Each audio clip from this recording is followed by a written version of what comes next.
Hey everybody, this little bottle contains an absolute miracle. It'll help you start your day off feeling great and with a ton of energy, even if you've had a couple of drinks the night before. Zbiotics.com/reach, you'll get 15% off.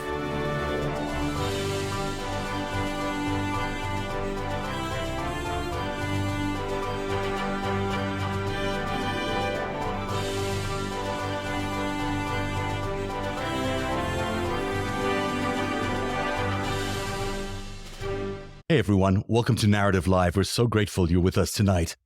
Over the last few weeks, we've been at the forefront of the coverage of the McGonigal affair, the biggest FBI spy scandal in history.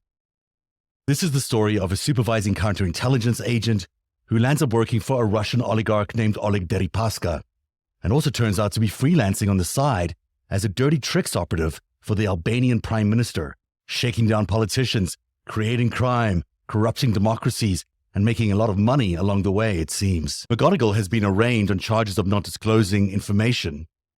But our research has led us to believe that McGonigal's actions were far more serious, potentially a part of an effort to destabilize the Balkans, disrupt its fledgling democracies, and perhaps allow Vladimir Putin to reignite the Serbian war. 2 weeks ago, we revealed there were as many as 4 former federal agents involved in the McGonigal affair, including McGonigal. And last week, we took a closer look at the cases he was assigned in the last 2 years he served at the Bureau. These were 2 years where the Bureau had arguably its most important cases ever, the Trump-Russia case and the Hillary emails case. The overarching concern? Could a former FBI agent who landed up on an oligarch's payroll have impacted the investigation into 2016? Over the last few weeks, we've assessed this spy scandal as the biggest in decades in the FBI history. Now we believe it's the biggest in the history of the FBI. It may even be the biggest spy scandal in the history of the United States. With that, let's welcome Eric Garland back to the show, futurist, a best-selling author, and the host of Game Theory. How are you, Eric? It's good to see you again. Thanks for joining us in this special edition. Glad to be back. And yeah, it sounds pretty bad when you put it that way. I noticed that the mainstream media who have been trying to avoid it actually landed up doing some service to it over the weekend and also this evening, which is good to see that there is some attempts to put it back into the limelight here. This is I believe, a fundamentally huge story that is going to really shape the FBI going forward, because their argument is, just to give them a point of purview here, is that they say, hey, we're the guys who caught him. We're the guys who investigated him. We're the guys who indicted him with these 2 strong indictments.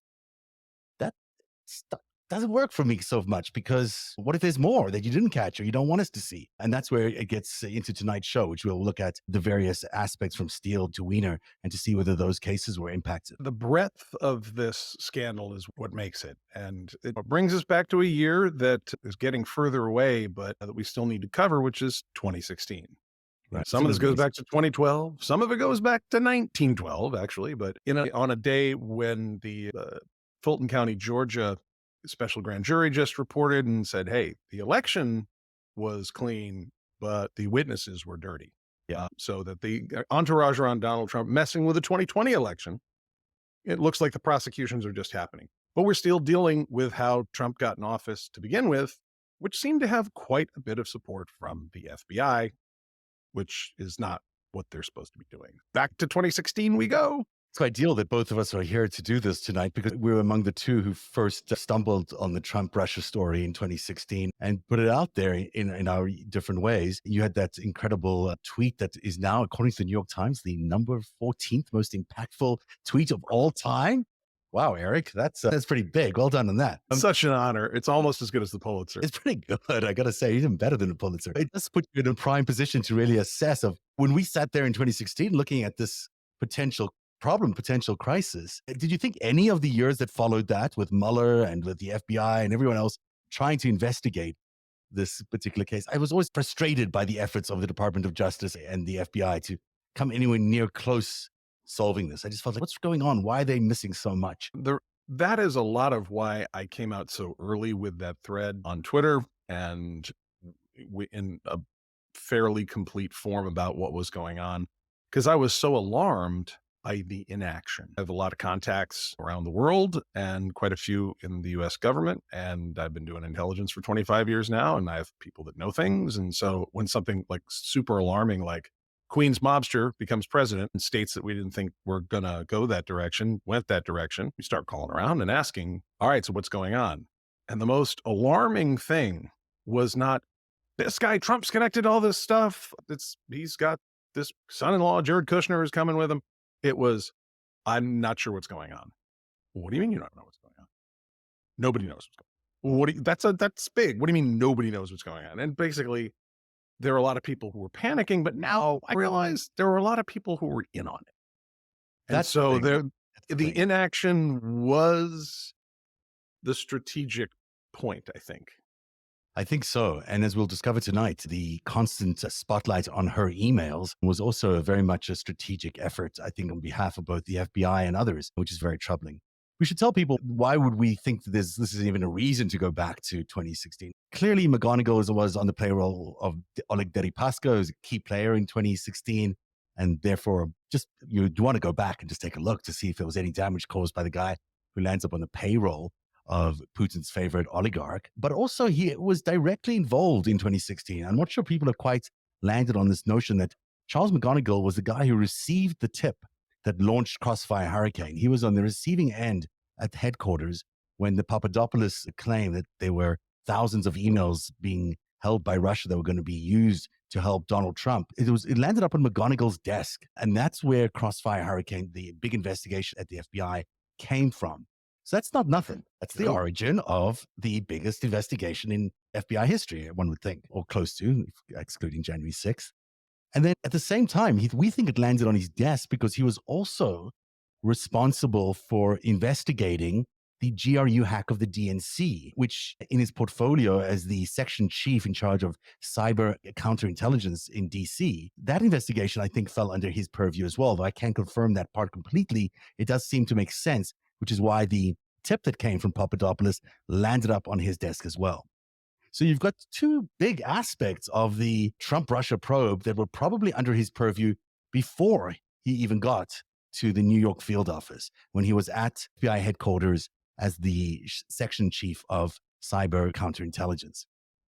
I think that's enough to say, hey, we should go back and look at all those investigations, because it's our democracy, it's our judicial system, it's our Federal Bureau of Investigations. If there's anything wrong in there, we better find out before this happens again. It's hard to imagine anything worse. And I think you referred to him as a supervisory agent. The place he ended up as the head of counterintelligence in the New York office, which is perhaps more important with the Washington field office for being the most important place for analysis of Russian counterintelligence, because primarily of the Russian mafia being so close in Brooklyn, but also the United Nations being there, and it being just America's largest and most important city.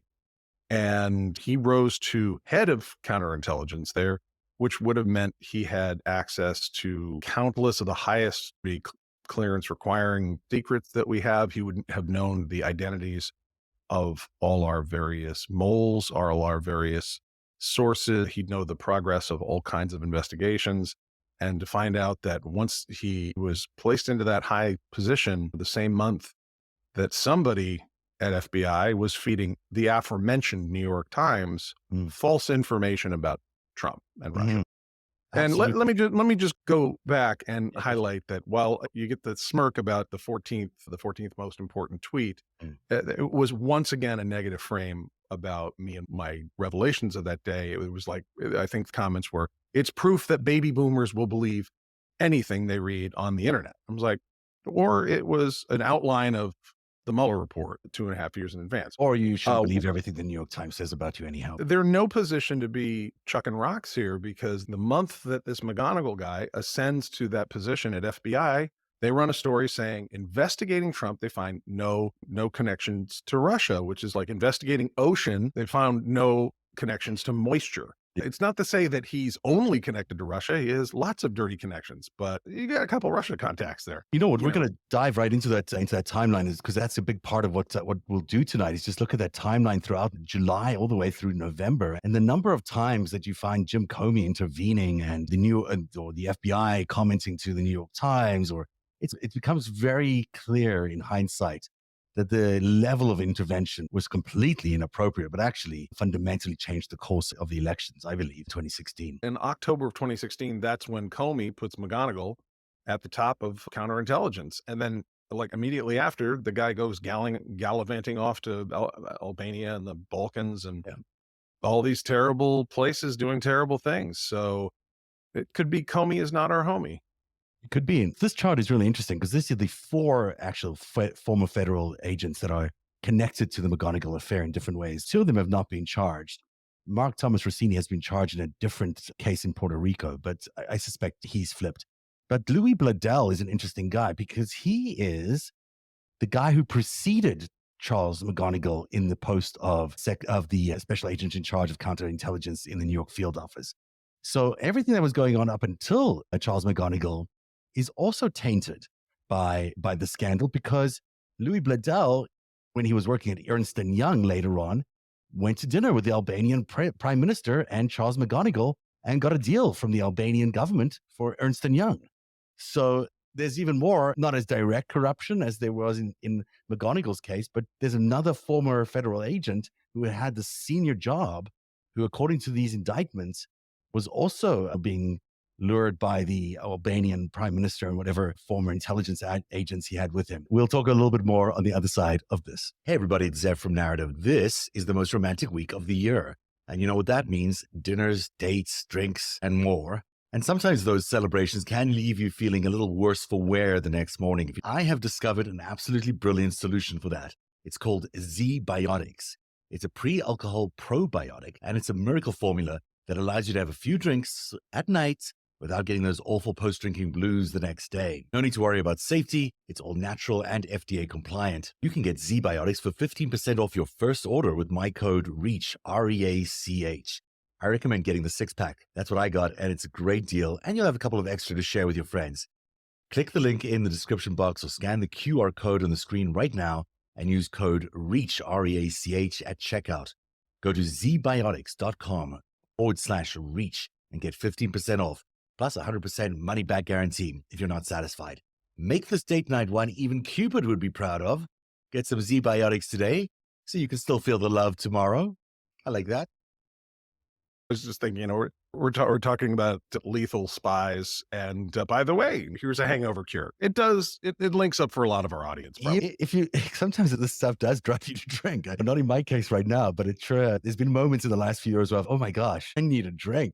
So the great comedian Patton Oswalt did a great bit where he's talking about what happened after Trump got elected. He goes, you could hear the sound of all those AA, Alcoholics Anonymous chips, like being spun across a pond, like see you in 4 years. I mean, for sure, it was a dramatic moment. Let's look at this timeline. There's George Papadopoulos in April 26th of 2016, and he's letting it be known that from Professor Mifsud, is his name? Joseph Mifsud? Maltese. Mifsud. Yeah. He gets this tip. He gets this tip from Mifsud that there's Russians are ready to help with thousands of emails that they've got from Hillary Clinton, and they would love to help the Trump campaign with that. This time, Papadopoulos was already a member of the advisory council to Donald Trump, and he shares that information with Alex Downer, who's the Australian High Commissioner to London at the time, which is like their ambassador to London. And he tells him, hey, listen, these Russians are going to help us with all this dirt. That's crazy and amazing. Alex Downer tells his government, the government goes to the legal attaché of an American embassy, legal attaché takes down the notes and identifies that the tip needs to go to, firstly, they check with the Philadelphia Office Counterintelligence Department because that's where their contact were. But that guy at the Counterintelligence Department said, hey, take it up to this section chief in Washington, D.C., Charles McGonigal. And that is how we got to the point where Mr. McGonigal became the recipient of that first tip. Now, but you might think, hey, that's really, what's wrong with that? That sounds like a legitimate chain of events. And it might be. It might just be that's fine and that there's no connection between McGonigal and Papadopoulos. It's interesting to me that Papadopoulos was identified by the Mueller investigation as potentially being an Israeli agent. Now, Robert Mueller never went there. He never said he is. Papadopoulos himself said that Mueller was investigating his Israeli ties, not his Russian ties. Maybe he's an agent. Maybe he was an agent. Who knows? Maybe he's an agent for the Israelis. And then it would be interesting if he called up and landed up this, if that tip was an Israeli agent generated tip that was fed into the Australian high commissioner and then fed all the way into Charles McGonigal. That's interesting to me because it did suddenly become the reason to have an investigation. Actually, this is just occurring to me. There's a couple things. First of all, that the tip went to the Philadelphia field Yeah, office for counterintelligence yeah. is weird because why did they have jurisdiction? That's They, never they like, didn't really. The person who made the call, the legal attaché who made the call, just had a contact there, and she thought, well, let me call them and figure out where the GRU case has landed because no, they weren't clear where the I GRU mean, case has that landed. can happen. And look, I live in St. Louis. If you happen to know anybody downtown here and go, hey, where would this guy learn about this thing with this Yeah, Armenian guy came? Which way do I go? And yeah, they go Seattle or yeah. whatever. That would be okay. If they have some special deal over there, I got some questions. But here's the thing. If, and this points to some of the weaknesses here. If it's, it's FBI counterintelligence's job to know a guy like George Papadopoulos starts working for a political campaign, whether or not he's working as an agent, a witting agent on task for foreign power, if they knew that he had a chance of being that, they don't prosecute those guys. The point is not to prosecute. Prosecution is a huge problem in Mhm. counterintelligence because you have to give up sources and methods. You have to do disclosure to the defense attorneys. It's a mess. Also, a lot of the actions they may be taking might not necessarily cross clearly a boundary for felony that you can nail them on. Yeah. What they do is neutralize. They figure out some way to get rid of this guy, tell him that they know who he is, pull his source of money. They neutralize a guy and get him off the campaign. And that probably happens in every campaign at the presidential level. That there's somebody who's working, maybe they're an intern, maybe they're the campaign manager, and they get convinced to exit stage left. But somehow Papadopoulos, they were all allowed to just run the Trump campaign with minimal interference. They really were. That's a really good point you're making, that the Manafort was allowed to survive for quite some time. It was only until the New York Times published the ledger from Ukraine that he was suddenly exposed. But we all knew beforehand where his origins came from. We always knew who he worked for. So the FBI did stay away from interfering in these campaigns, at least internally, but in the public space, they kept interfering because See, that's the point. Yeah. It's like they were not hands off with starting off these investigations of Hillary's emails. They're going a few days before the election. They had no fear of letting everybody know that they were involved looking over the presidential election in terms of the candidates. But they seem to have been very light fingered when it came to all the operatives around. There were many. Yeah, the entire In campaign both was. campaigns. Yeah, In both campaigns, that thank you. is true. So you get to May, and then there's the hack of the DNC. What do they retrieve? They retrieve emails that they then are threatening to release through WikiLeaks. Then July 5th, there were so many email cases. I had to go back and write this down because the first case that she was using a home server to basically keep her State Department emails. Apparently a big deal. Comey shows up on July 5th with this incredibly long, I won't play it this time, played it last week, long speech about how she didn't commit any crimes, but boy, it's bad, and you should have been so careless, and it's really naughty, naughty Hillary. So it leaves a mark in your brain that, hey, this isn't really cleared up. It's just like they're not charging her, but they don't like what she did.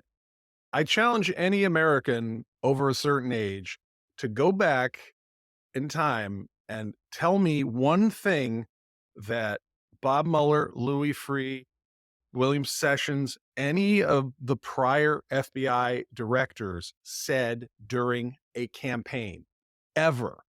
And go poll the American people on how many people know who the FBI director is at any given time. Like nobody. And typically they keep their lips zipped. And also at the director level, to be involved in an investigation like that, directors of that's an agency, 35,000 special agents, 15,000 analysts, offices all over the world. The director is directing like change management. The future of the capabilities of the agency are going to be. Yeah. They're not down going, what kind of computer did she have? Did she have a Hewlett Packard? Did she have a Mac? No, there's 40 levels of people down beneath that. So that what strikes me, this whole pattern is it's interesting. It always comes back to this group of guys that all know each other from the 90s. Oh, yeah. In New York. Funny you should mention that. That's just this whole group of guys. I didn't include Comey there, but this is the class of 96, I think. Basically, you've got James Kallstrom's New York FBI office. That, and we all know James Kallstrom is very close to Rudy Giuliani, very close to Donald Trump. I was class of 96, but this one is more notorious. Yeah. And now look at the guys that showed up there. There's quite a lot of people. Louis Freeh, who later on becomes very wealthy somehow. Even Rudy became very wealthy. And so we know that Rudy and Trump kept in touch with these guys through the FBI union. When they were no longer in their positions of power, they supported the FBI union through very large donations. And I think Kallstrom ran the union for a long period of time. But there's a way that there's a connection between the FBI New York office, which seemed to outlive their time in office. Interesting. I thought we as the American taxpayers covered their pensions and their... Yeah, the union is the union. It does.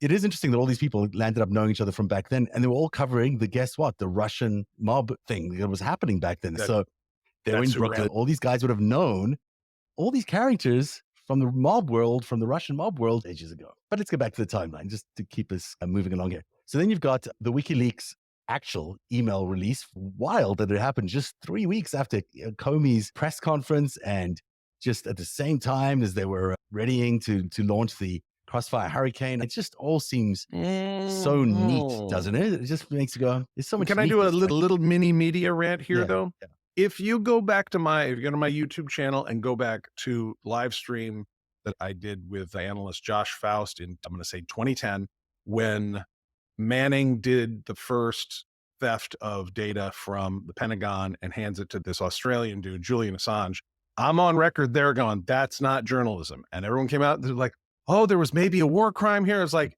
no, Pentagon hard drives are not journalism. Then 3 years later, this dude from the NSA walks out of Hawaii, flies to Hong Kong, and then flies to Moscow. And the media just covers it. Oh my God, this is journalism. And I'm on record going, it's not journalism. It is not journalism. But everyone's like, no, this is how journalism is done. These people were just telling us a story. And then all of a sudden, and then 2016 comes up 3 years late after that. And therein basically intervening on behalf of Donald Trump. And the media kept still taking them seriously and not revisiting. The media have a lot to answer for. Even this timeline itself, it was breathlessly covered by the media, and they still do it today. I've only seen one major story on McGonigal since it started on the mainstream media. There are things they love and there are things they don't love. This is one of those things they did love, and they covered it a lot. Now, I just went and highlighted the word email here because it's the same chart, but boy, look at all the emails that were floating around. This is clearly an attempt to make the emails for Hillary Clinton an issue throughout the entire campaign, even though she was cleared in July 5th. Everything is email related. There is so much to talk about Donald Trump and Russia, but all they can talk about is emails for some reason. If I want compromise on someone, do you know what I want? What? The bank records. Yes, not the email. Show me the bank transfers. Show me the money offshore. Show me the names of the LLCs, and I will give you those people. Yeah. But there's an email, and maybe they used Comic Sans font, or they used super 20-point type. Is really bad. Yeah, it's really, and the thing is, the emails were negligible, not that interesting after all. Anyhow, as we found out, but it didn't stop Jim Comey from coming out on October the 30th and to say, oh my gosh, I have more email news for you, because the Wiener laptop, we found some emails that were backed up from Hillary's hard drive, and now it's in the last week before the elections, and we're just going to spend the next week obsessing about this with you guys and then clear it on November 6th. And this timeline is even more suspect than the previous one. And let me put up October for you here, and you can get a sense of how insane this last month was. You had October the 4th, McGonigal arrives, or at least is announced as a new job at the New York field office. Then October the 7th, the Clinton campaign puts out that pussy tape. And then the Trump campaign, or at least WikiLeaks, responds with the Clinton email dump right afterwards and is able to retrieve the narrative. So it was like a 1-2 punch, but hey, look who did it. It was the WikiLeaks who ended up responding so quickly. Then there's the second debate. And I think I have a clip here of October 9th. He's talking about her emails and about the FBI and her emails. Listen to this very carefully. I didn't think I'd say this, but I'm going to say it. And I hate to say it. But if I win, I am going to instruct my attorney general to get a special prosecutor to look into your situation, because there has never been so many lies, so much deception. There has never been anything like it. And we're going to have a special prosecutor. When I speak, I go out and speak. The people of this country are furious. In my opinion, the people that have been long-term workers at the FBI are furious. There has never been anything like this where emails and you get a subpoena. Long-term workers at the FBI get a special mention in the October 9th press debate because they're so upset about the emails that Hillary Clinton is supposedly acid washing or whatever it was she was doing. What are the chances are that he's not concerned about the long-term workers at the FBI? He is plain out just dog whistling to them and saying, go guys, I think. Why else would you mention the long-term workers at the FBI? I don't know. No, first of all, again, there's so many. If you rolled the tape longer, maybe he unsaid that, or he said it. I think he was. No, I said it. But yeah, you know what I mean. He heard the track on that. But does that sound like the story about Trump once he became president was like he's an idiot. He says a lot of stuff that they would make fun of him for being an idiot on that I think is him winking at various groups of people. For example, you remember when COVID comes out and he's doing these press conferences with the scientist guys, and there's a lot of propaganda about Bill Gates being somehow behind the COVID stuff. And he's like, maybe you could just get a light and you shove it in somewhere and that'll take care of the COVID. And everyone laughs about that. And then you find out that there are patented technologies to kill viruses of that type with a certain frequency of UV light. So it turns out that's not that stupid, but maybe people don't know that.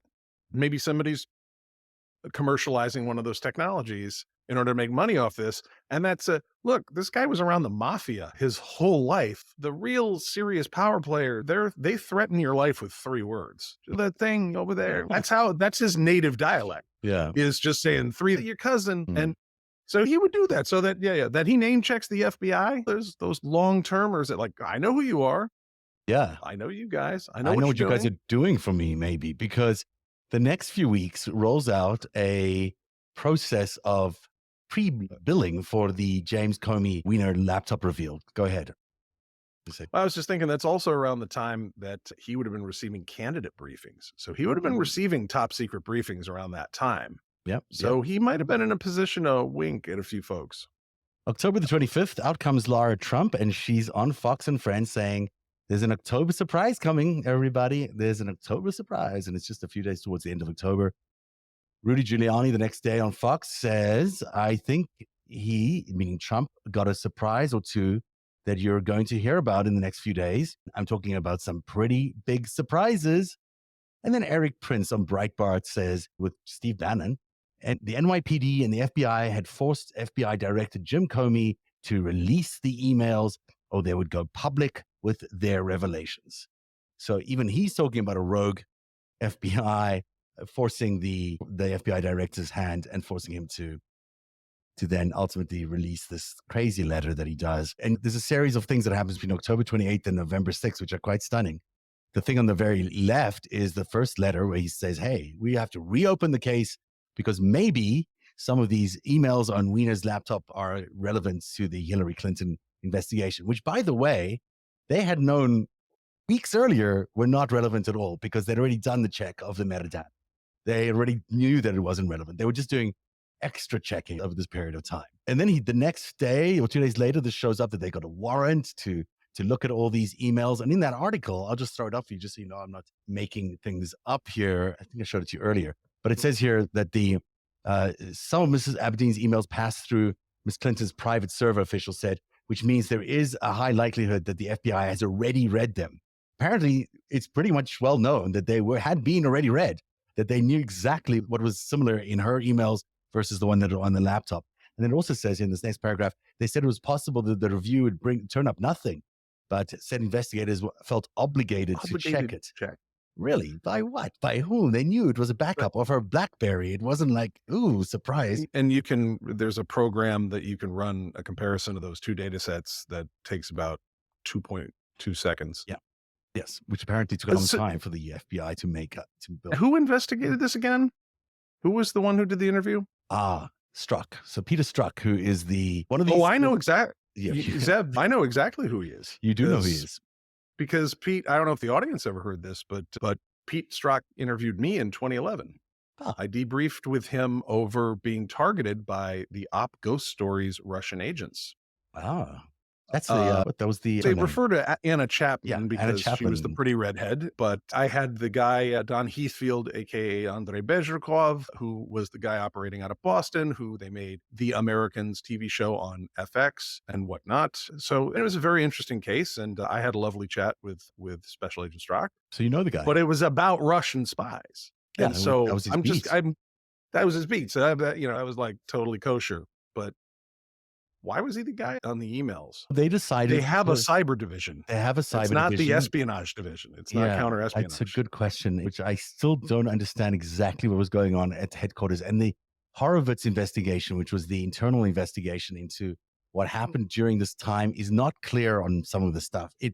You can see, if you read it, and I had to reread it again, it dodges some really important facts. And one of them is, where does McGonigal go? Like he gets the tip and then he disappears. No one consults with him about anything. There's no more. He's just gone from this report. And it's weird because he's still the cyber counterintelligence guy at HQ. Why is he not being consulted by Comey and everybody else? Because that's who they turn to. They turn to all the other people like Strzok and everyone, and Strzok ended up being the chief guy on the story. I don't want to cast any aspersions against these guys who are not being questioned and who are not part of this McGonigal thing, but Strzok is an interesting character. It's bizarre to me, frankly, that they couldn't come up with a case they put up against Donald Trump about him being connected to the Russian mob, Yeah, you'd think you'd have started with Felix Sater, Vyacheslav Ivankov, or the condos that all these Russians owned in his buildings. you mean how? It's funny, they did the Trump Russia thing, and nobody covered Dmitry Robovlev paying double for Trump's house in 2000. No, they didn't Nice. cover a lot. And I'm glad you actually mentioned that, because there was actually a very good dossier. Some would say it wasn't well put together, but there was a dossier available of all the things that Donald Trump did that were not so good in the past 30 years related to Russia. And they didn't really cover it. The Steele dossier did show up at headquarters. There was a time when McCabe and Orr, who was the conduit to Christopher Steele, they set up a meeting with McCabe. They had a meeting, but everyone at headquarters once kept downplaying Orr's role. Meanwhile, Orr was quite a sophisticated and connected guy when it comes to Russian counterintelligence. He worked at the Department of Justice, and he was Christopher Steele's big connection. In fact, they were trying to, at the time, convince Oleg Deripaska to basically come to the American side. So the Steele dossier and its chain of possession, if you like, goes from Christopher Steele to Bruce Orr. Then Bruce Orr meets with Andrew McCabe, tells him about Christopher Steele, gives him all this good information, and then gets to Peter Strzok. Peter apparently had already seen the copy of this thing, but nobody does anything about it. So they have this dossier, which is full of really robust information that they then end up ignoring in lieu of this one tip from Papadopoulos and their existing investigation, which was to track people like Flynn and Papadopoulos and Manafort. I'm pretty sure it was in the application for Page's FISA, which was probably. Yes. But that was, other than that, if you read these fine documents here, this is in the internal report from the I. There's a lot of comments in here that they met, that it was March 18th, or told us that he recalled only meeting with McCabe once concerning the Steele information. Once, really? Lisa Page was also present, or told us that he informed McCabe and Lisa Page about his background with Steele and the reporting Steele provided him. He stated he had told them that Steele and Simpson were hired by a private party to provide opposition research, but said he could not recall whether he specifically mentioned the Clinton campaign. Or thought he also shared with them that Steele and Simpson were communicating with the others and that their information was generated for a political client and not for the US government. And then also says that although Orr told us that he believed Steele and Simpson were communicating with the media, he said he could not recall whether he specifically mentioned that to McCabe and Lisa Page. That's just important for what comes up later on. But, it's just interesting that, and it does also declare in the second pink part here that he did provide Steele's previous employment background and talked about the issues concerning Russian oligarch one, which is Oleg Deripaska, the same guy that McGonigal. Sometimes I just can't get it. The same guy that he goes and works for, which is interesting. He goes and works for the same guy that Steele was connected to and Steele knew. But generally speaking, there are very nice things said about Christopher Steele in all of these, that he was quite good, actually. Imagine that. His material was solid, that he created all these he had lots of good sourcing, and he spoke to he knew all the right oligarchs. He was well suited to this particular job. And yet publicly, Steele was like roasted by everybody. There's no ways that he's treated awfully. Even Orr was sidelined by everybody. You had this guy who previously worked at MI6 or MI5, who was the head of the Russian MI6 desks. Yeah, he was he was the top of the top desk in basically the top intelligence agency in the world. So yeah, and he gets sidelined by these guys who are good but don't have the kind of depth that he has in Russia, and basically just gets ignored. And then the absolute stunner for me is this paragraph. We found that the first time the Crossfire Hurricane team accessed Steele's Delta file was in November 2016. The supervisory intel analyst told us that someone was in contact with someone beginning in September and relied on him for information about Steele. Expressed surprise that the Crossfire Hurricane team did not access Steele's Delta file earlier. He said that the team should have turned that file upside down looking for information 2 months earlier, and that he assumed that some members of the team had thoroughly reviewed the file. Now, that doesn't seem right to me. I'm not a cop. I don't get this, but here's a dossier full of information about your biggest suspect.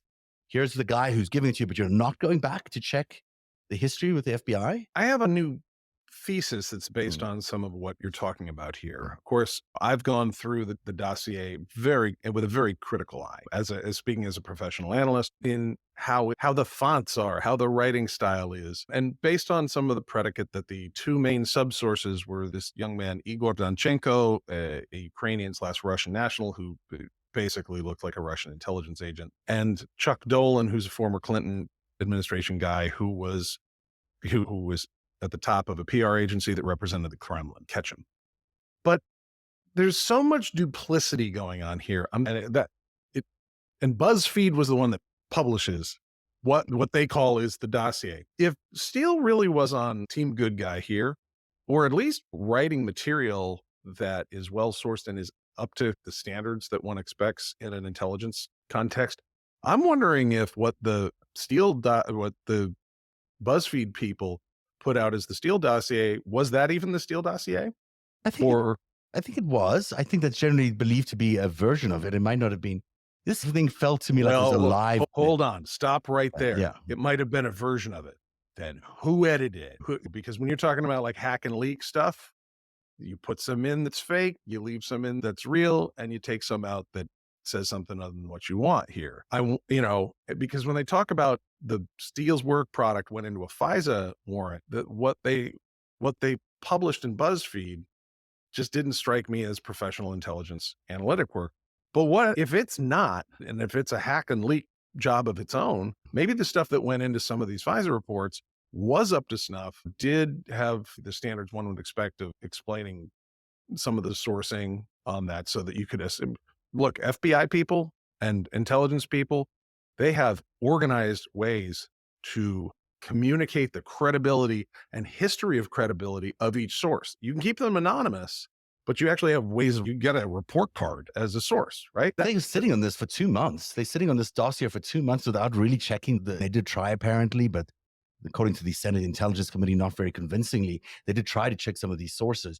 But it doesn't seem to me like they were like in it. They were like, oh, let's wave a Steele off and let's see if we can chase down some of these sources. This is a highly credible agent with connections to all the oligarchs. This is not someone who's you would doubt necessarily. Maybe he could have been compromised, but the fact that they didn't even do a good enough job, a sufficient job in terms of vetting the documents. I mean, sure, some of it could have landed up in the FISA warrants, but it's not his fault that it wasn't vetted.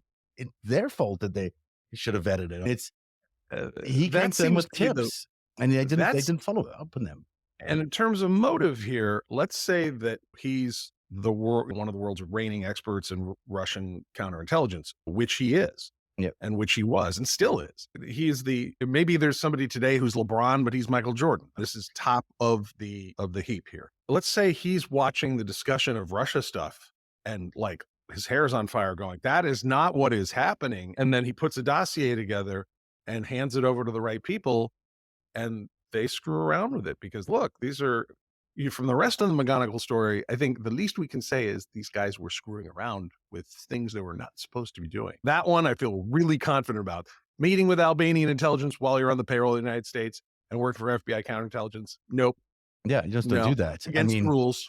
But also, if your colleagues at MI6 or your former colleague at MI6 arrives, and this is someone that you previously has helped you connect to other oligarchs, he's been the intermediary in the past for the FBI. Like, you wouldn't just say, ignore the guy or toss him to the side. You would actually say, oh, this guy's got credibility here. He's got a history here. He knows all these people personally. Let's give him a shot here to see what he's got to say. Where they landed up sidelining him, not paying him after they saying they would. And he got totally scared and want to come back to the United States for a while.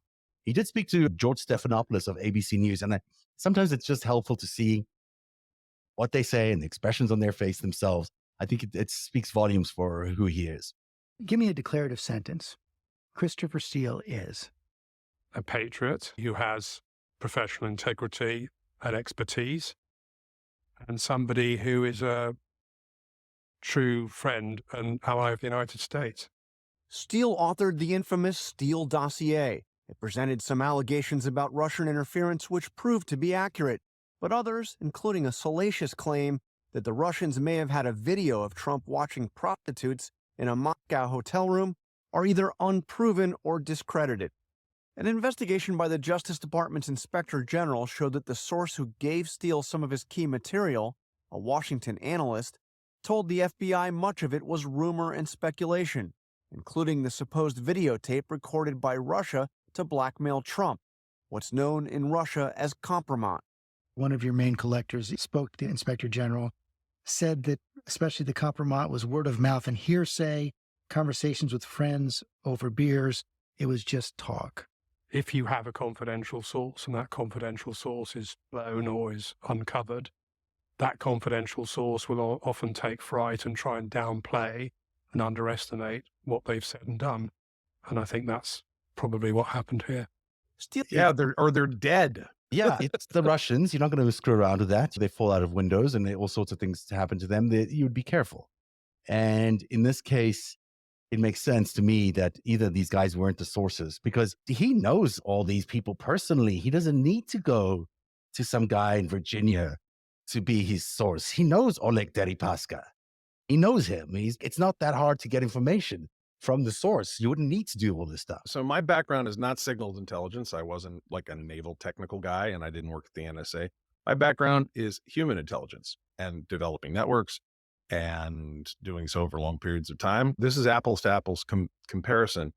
If you've been doing something on a singular topic like that, where for over 2 decades, where you were under what's known as official cover, where you're working as a diplomat out of the embassy so that you can get out and develop sources like on the ground in Moscow, which is, by the way, hands down, not close, the most demanding, difficult, I'm sure, professional human intelligence gig that there is in the whole game. And he was there in the 80s doing that. And from what it looks like from his family background, like he was born in Yemen and his mom and dad were working for the meteorological service. When he was born in Yemen, I'm like, that's a spy family. I'm just guessing. Maybe they're super awesome meteorologists as well, but that's very exotic. It just says MI6. But anyways, then he rises through the ranks back at the main office and ends up as the head of all counter Russian intelligence. Over the course of that period of time, you would know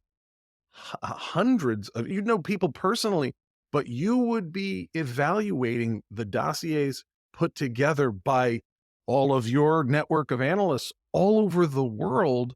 And you would be in the position at that height, at the head like that, with that kind of top secret access. You've got access to who the sources are. That's what, when you go secret, top secret, sensitive compartment information, and then code word stuff, the further you get down into the fine code words and super controlled information, the super controlled part is, okay, who's the guy who told us this? That's the stuff they protect, because if you don't protect it, people end up dead and you got problems. And he's protecting He's his at the- sources. Of course he is. Sorry, go He, ahead. but he would also, yes, as a native response, but also he would not only have had his own personal sources that he could go out for a beer with or take a walk in the park with, he would have seen dossiers with hundreds to thousands of sensitive sources. And then we're to believe that the documents we saw from BuzzFeed and then the Inspector General's report, which I got some questions about now that you bring it up. Too. Good look at that. He asked the guy in Alexandria, I'm like, you're in London, you're friends with oligarchs, and you're literally should know the names of thousands of sensitive sources. And you go to Igor and Chuck in DC. There are so many oligarchs living in London. The Russian scene there is pretty big. He does not need to go to someone in Virginia for any sourcing here. So that just is it can't be accurate. It just cannot be accurate. That's where he could have probably spouted off all that stuff on his own as his own source before needing to go to any of these other two. That just doesn't strike me as being real. What if BuzzFeed was a front for foreign intelligence, which I think it is? What if BuzzFeed was a front for foreign intelligence trying to besmirch his actual work? Could be. Or they did a pretty damn good job.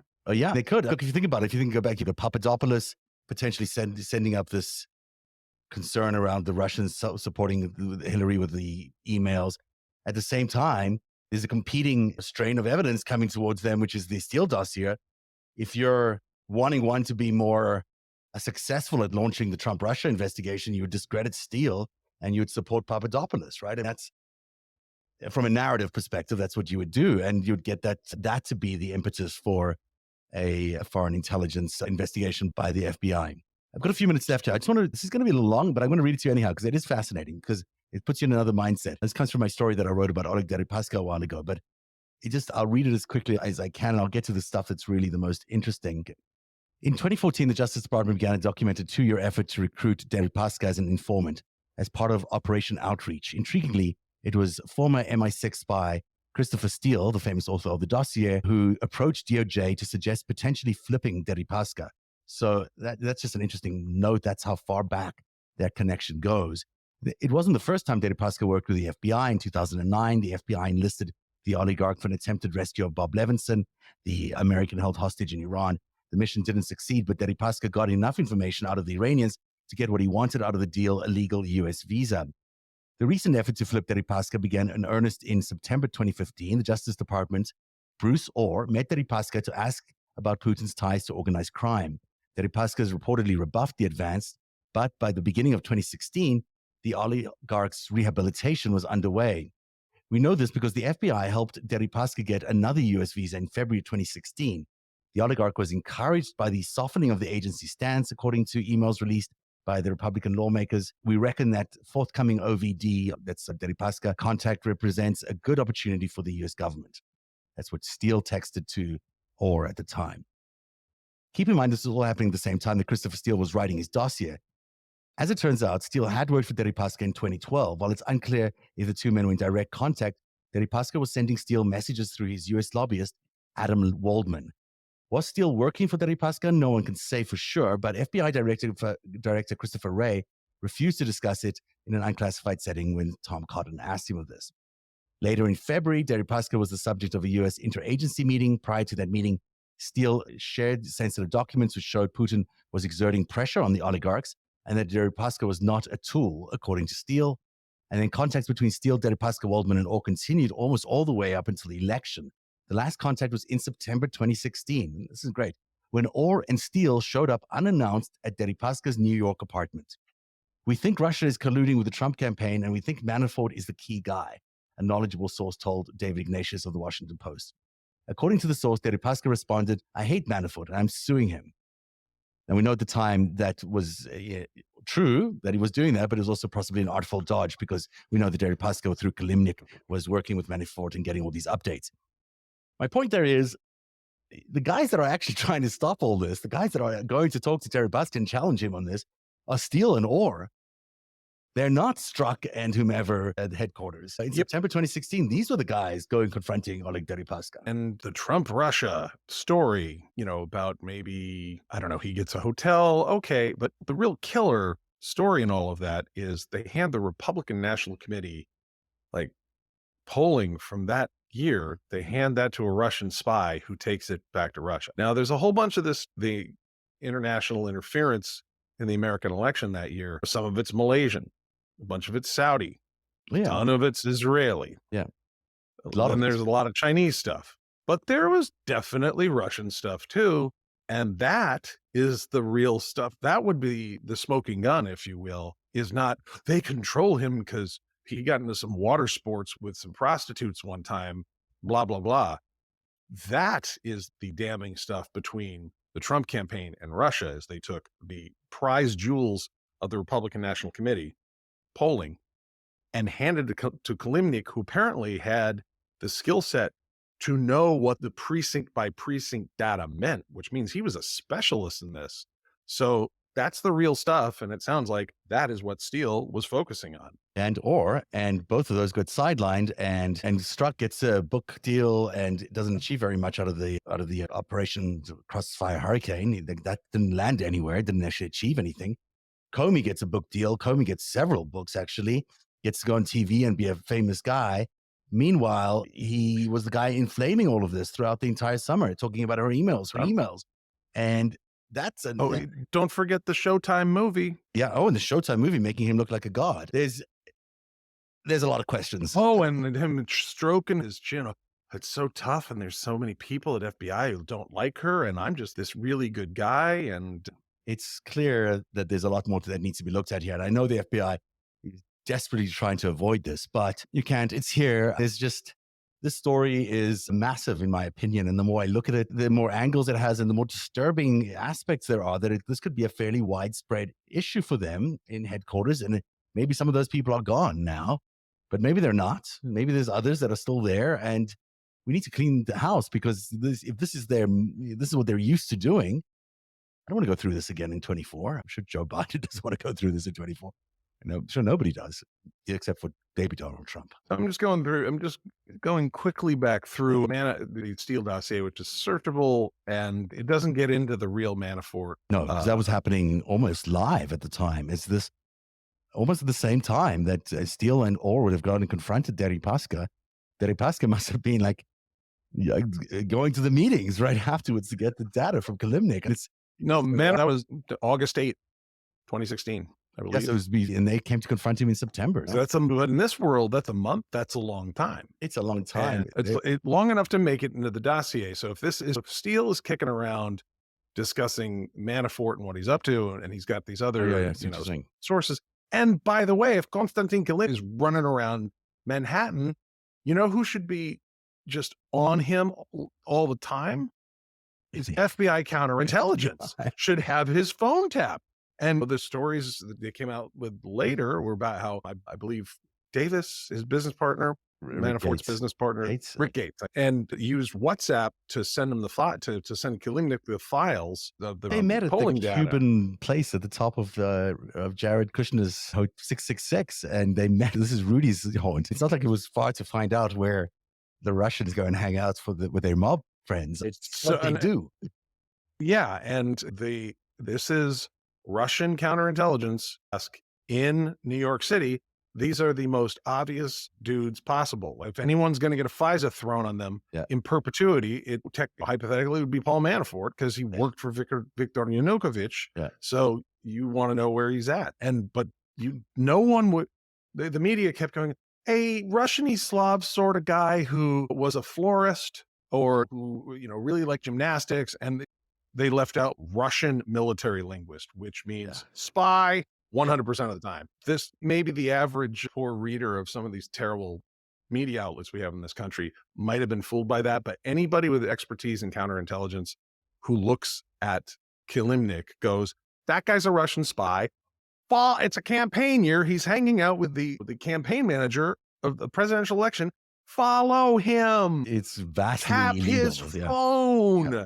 And so, were you telling me that Kilimnik was allowed to run around with consumer-grade devices around Manhattan and upload data from the RNC and successfully send it over to Russia, and FBI counterintelligence didn't really pick up on that? No, they did not. And in fact, the one guy who probably did, which was Steele, they weren't talking to because they weren't talking to because they decided it wasn't worth their time. So that's lots of questions right there. Hey, Eric, it's so nice to see you and hang out with you again. Tell everyone where they can see you on YouTube because you have your own shtick up there. Tell us about it. Just go look for Eric Garland. It's this, but not with as much conversation. So. It's very good. It's very good. It's like tight little bits that are very interesting and tell you all about the world of intelligence plus the world of intelligence and everything that's happening around the world. You might get to my other channel that's electric bass. So if you want to know the secrets of the fretless bass, you've got that channel. And then if you want a teardown of how the 18 intelligence agencies work in the United States, we've got that for you too. I highly recommend both. So thanks for being here tonight. It was really great to hang out, and I'll hopefully see you again soon. And for all of you at home, thank you for being here. Don't forget to subscribe to the YouTube channel. Don't forget to subscribe to the Twitter feed, mine or Eric's, and keep in touch with us at patreon.com/narrative. We always appreciate your support, and we thank you very much for being here tonight. Have a good night, everybody. Every minute of Narrative's reporting, every story that we break is made possible by our patrons. You too can become a patron by joining at patreon.com/narrative. Narrative, where truth lives. One day, you'll tell the story of autocrats, crooks, and kings who came for our freedom.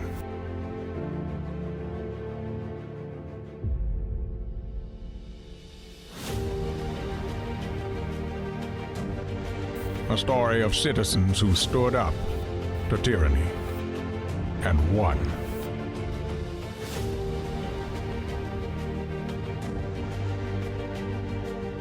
The people prevailed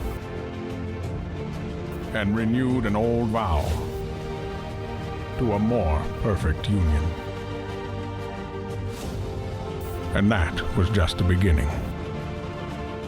The story continues. Narrative, where truth lives.